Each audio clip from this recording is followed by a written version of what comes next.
Natalie Merchant, so great to have you back. Well, thank you to you and Helen for inviting me. You're such a strong singer. Strong woman. Such a little lady. Yeah. Such a tiny lass and such a big voice and such a tiny lass. On the radio, we're all the same size. And congratulations. You know, I really feel like you've pursued your creative path. You've followed your inspiration and your heart and have expressed it and shared it with a lot of people, and you've had great success, and that's not easy to do. You know? Thank you. Yeah, no, I'm serious. For acknowledging that. I was looking at the timeline on your website, and you were a teenager when you joined 10,000 Maniacs. I was. You were just a little over 30 when Tiger Lily came out, and selling more than 5 million records. And are we going to continue on this? No, I'm just saying, this, you know. Naming my progression of aging, is that what's happening?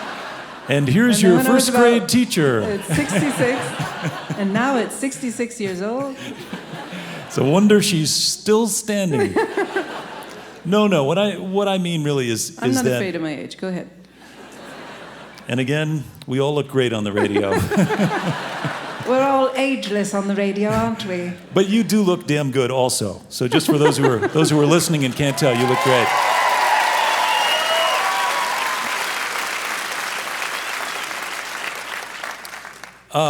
The new project is called Leave Your Sleep. Right. And I presume it's kind of a wake-up call to a more poetic life, or I'm not sure exactly. The title has more meanings than I could go into in about a half. Okay. You know, it would take me an hour probably to explain. All right. But it's from a children's rhyme. Yeah. A nursery rhyme. And of all the things you've done, all the projects you've done, your considerable accomplishments that I was enumerating before. Before I interrupted you. This one seems like it was even possibly the most daunting, because it's a lot of work went into this. It was. It took 7 years altogether, yeah. From inception till release. Yeah. And let's talk about inception. It was just something that you were thinking of. You were a new mother, or you were about to be a new mother, and you're. I had my first child, and I wanted to create something that would have. I guess you become concerned with your legacy when you have children. You're more invested in the future, but I also felt more connected to the past. I felt like I was having an experience that's extremely authentic. Nothing gets more authentic than pregnancy and labor, nursing, that this experience that women had had for thousands of years. And I felt this connection to the past, and I wanted to discover what sort of words people had used to describe this experience over time. And through that, I decided to put them to music to make this gift for my child. Now, I know that, all places have their history. Hudson River Valley, where you made your home, is a place that is also rich in history. And do you think that sense of history contributed to that feeling, or was it really just about legacy and motherhood? Well, I think that there are lots of musicians in the Hudson Valley, and I think we could begin to think of ourselves as regionalists, because the kind of music that we create, Elvis Perkins would be an example, and Elizabeth Mitchell, and so many people. Well, the shadow of Pete Seeger is kind of...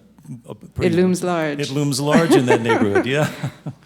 And we're grateful to him. He's the grandfather. Yeah, and he combined the banjo and the values in a way that works and is needed as much as ever today.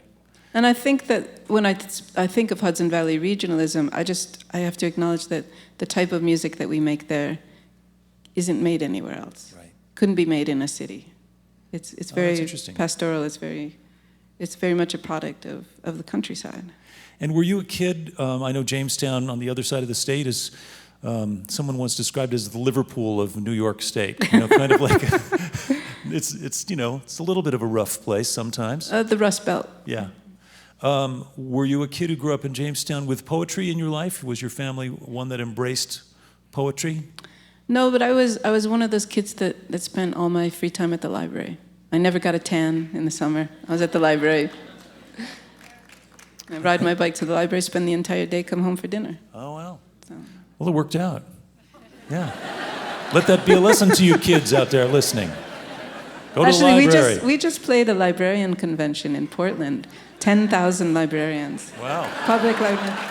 And it was the most wonderful audience. And then just a couple of days ago, we were in Los Angeles, and we did a benefit for the LA County Library, so we helped funded their free lecture series. And they need help now. Yeah. The libraries are... Yeah. It's one of the... Their funding's been cut left and right. I think it's a cornerstone of democracy, a library. It is. Access to information. It is. Yeah.